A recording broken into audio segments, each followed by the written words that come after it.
हालांकि ये यात्रा गैर राजनीतिक यात्रा है, लेकिन कांग्रेस को इससे निश्चित रूप से लाभ मिल रहा है, इससे कोई इनकार नहीं कर सकता। हमारे नेता राहुल जी ने शुरू किया 7 सितंबर से कन्याकुमारी से कश्मीर तक की, उसको निश्चित रूप से बल मिला और गांव-गांव तक ये बात पहुंची है। 16 तारीख से खगड़िया से ये यात्रा प्रारंभ होगी और बचा हुआ 1100 किलोमीटर का जो यात्रा है वो हम लोग समाप्त करेंगे गया में आके। बिहार कांग्रेस ने न्योता दिया है श्रीमती प्रियंका गांधी जी को और हमको लगता है कि फरवरी के पहले सप्ताह में पटना में वो रैली फिर से हम लोग यहाँ करेंगे। सातों दल एक साथ चुनाव लड़ेंगे और उसमें किसी तरह की कोई परेशानी नहीं होनी होगी और जब तक हम लोग भारतीय जनता पार्टी को देश की गद्दी से अपदस्थ नहीं करेंगे तब तक चट्टानी एकता बनी रहेगी। नमस्कार, आप देख रहे हैं लाइव बिहार। मैं आपके साथ रूपम।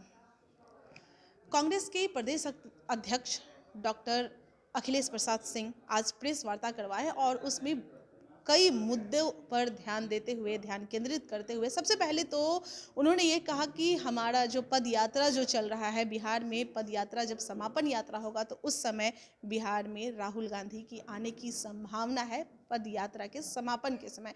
अब राहुल गांधी बिहार में पहुंचेंगे और आप देख ही रहे हैं कि किस तरह से हर तरफ से बयानबाजी के जो तीर हैं वो चल रहे हैं और राहुल गांधी भी इस माहौल में फिर बिहार पहुंचने वाले हैं, कुछ न कुछ बड़ा होने वाला है। चलिए, हमारी बात जब उनसे हुई, कई सवाल उनसे किए गए, सारे सवाल पे वो जवाब दे रहे हैं। प्रदेश अध्यक्ष क्या कुछ कह रहे हैं, पहले वो आप सुनिए। जिस तरह से नफरत की और घृणा की राजनीति देश में हो रही है, उसमें कांग्रेस पार्टी और राहुल जी को की विशेष तरफ से हम लोगों को कहा जा रहा था कि राहुल जी को कहिए कि हम लोग मजबूती से खड़े हैं और वो घृणा और नफरत की राजनीति को इस देश से ख़त्म करें। कांग्रेस पार्टी अपनी महती भूमिका निभाए। इससे हम लोगों को और साहस और उत्साह बढ़ा कि नहीं, सचमुच में ये जो मुद्दा है जिसको लेकर हमारे नेता राहुल जी ने शुरू किया 7 सितंबर से कन्याकुमारी से कश्मीर तक की, उसको निश्चित रूप से बल मिला और गांव-गांव तक ये बात पहुंची है। हालांकि ये यात्रा गैर राजनीतिक यात्रा है, लेकिन कांग्रेस को इससे निश्चित रूप से लाभ मिल रहा है, इससे कोई इनकार नहीं कर सकता और आने वाले 2024 के चुनाव में भी निश्चित रूप से इस यात्रा का असर पड़ेगा। मकर संक्रांति के बाद जो ब्रेक हुआ है, पुनः 16 तारीख से खगड़िया से ये यात्रा प्रारंभ होगी और बचा हुआ 1100 किलोमीटर का जो यात्रा है वो हम लोग समाप्त करेंगे गया में आके।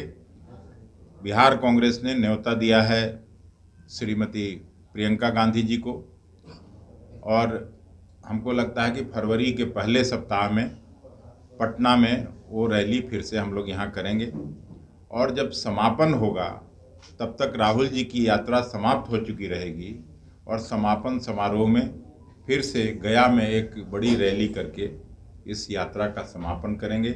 आज वस्तुतः यही बात कहने के लिए मैं आप लोगों को यहाँ आमंत्रित किया था।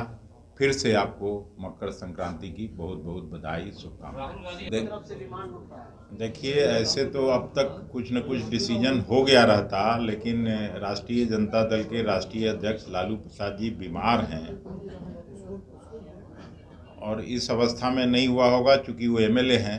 लेकिन राजद के मित्रों से भी मेरी बात होती है। राष्ट्रीय जनता दल में उस बयान से कोई खुश नहीं है और खुद उप मुख्यमंत्री ने अपना बयान दे के स्पष्ट कर दिया है कि वो लोग खुश नहीं हैं और ज़रूर ये किसी को भी एक्सेप्टेबल नहीं है। महागठबंधन में कांग्रेस पार्टी भी इस तरह के बयान का निंदा करती है। तो मैं पहले दिन ही ये कहा था कि इसमें खुश और संतुष्ट होने का बात नहीं है, लेकिन कांग्रेस की जो संख्या है उसके हिसाब से और मंत्री बनना चाहिए। और मुख्यमंत्री जी से मैं मिला था, उन्होंने कहा भी कि नहीं, हम यात्रा के समाप्त होने के बाद मंत्रिमंडल का फिर से विस्तार करेंगे और उसमें कांग्रेस के भी मंत्री बनेंगे। दल पूरी चट्टानी एकता के साथ एक है, सातों दल एक साथ चुनाव लड़ेंगे और उसमें किसी तरह की कोई परेशानी नहीं होनी होगी।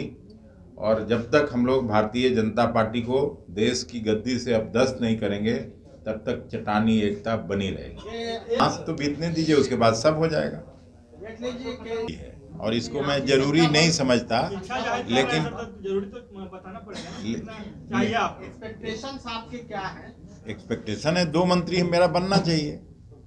एक्सपेक्टेशन जिस हिसाब से बाकी पार्टियों में की मंत्रियों की भागीदारी है उस हिसाब से मेरा 2 बनता है। 2 और बनना चाहिए। बिल्कुल। मतलब आपको काउंटिंग नहीं आता है? तो ये तो जनता दल ही तय करेगी कि किसको डिप्टी सीएम बनाना है, किसको मिनिस्टर बनाना है, किसको बोर्ड और निगम का अध्यक्ष बनाना है। इस सवाल का निश्चित उत्तर आपको माननीय मुख्यमंत्री जी दे सकते हैं। ये सवाल मेरा नहीं हो सकता। Thank you. एक सप्ताह पहले माननीय मुख्यमंत्री जी ने खुद ही बयान अपना दिया, स्पष्ट किया है। तो अब इस सवाल पर ये फिर बनता नहीं है। मैं